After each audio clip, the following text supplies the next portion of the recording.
Dans une autre vie, Bertin Moret était trader à Rotterdam.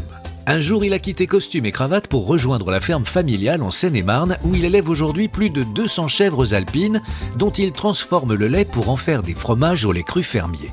Mais quand il ne s'occupe pas de son exploitation high-tech avec ses cousins et ses 5 salariés, Bertin cultive son jardin secret avec ses 2 petites filles à qui il transmet l'amour de la terre. Parce que la transmission, pour lui, c'est important. La transmission, c'est vrai que dans le métier d'agriculteur, d'éleveur de chèvres, ça c'est quelque chose qui se fait beaucoup. Dès tout petit, on est au milieu des animaux, au milieu des cultures. Et puis, donc, en fait, mes parents m'ont transmis cette passion des animaux et puis de cultiver la terre. La transmission, elle est aussi importante de moi à mes filles. Elles sont encore petites, mais voilà, j'ai à cœur de leur montrer ce qu'est le métier. Elles me suivent déjà un peu dans le tracteur, un peu aux chèvres. Et suivre Bertin dans ses journées n'est pas de tout repos. Alors une journée type, c'est traite à 7 h. Ensuite on a le soin des animaux, donc l'alimentation. Et puis après, 16h30, on revient pour s'occuper des animaux et la traite du soir à 17 h. Entre-temps, il y aura eu quand même la transformation fromagère qui a lieu toute la matinée, plus les livraisons également qui nous prend pas mal de temps. Mais ce que Bertin préfère, c'est le contact avec ses biquettes. Ouais, en fait on a le contact tous les jours avec les chèvres. Quand on vient dans leur parc, on regarde si tout va bien, c'est surtout ça qui est important, regarder si elles sont en bonne santé, s'il n'y a pas quelque chose qui cloche. Pour nous, c'est le premier signe, c'est qu'elles donnent du bon lait pour nos fromages. Et pour nous, c'est le premier signe comme quoi tout va bien avec elles. Dessine-moi une chèvre. Je vais vous dessiner ma chèvre préférée, c'est Pot de Colle.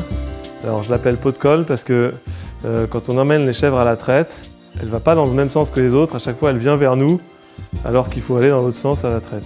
Alors voilà mon magnifique dessin de chèvre. Mais comme vous pouvez voir, moi je suis éleveur de chèvres et je ne suis pas dessinateur. Ça vous dirait de connaître les différentes étapes de la fabrication d'un fromage de chèvre? Alors on suit Bertin dans sa fromagerie toute neuve.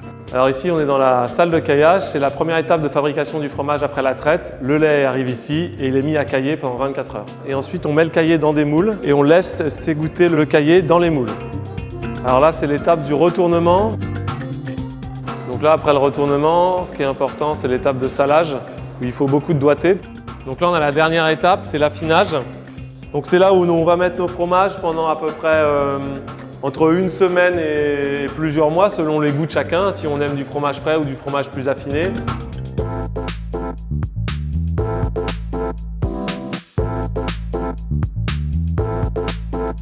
Les deux. J'aime bien les fromages autant non cendrés que cendrés. Alors il faut savoir que la cendre, c'est de la cendre végétale qui vient du bois de hêtre et qui donne cette couleur au fromage.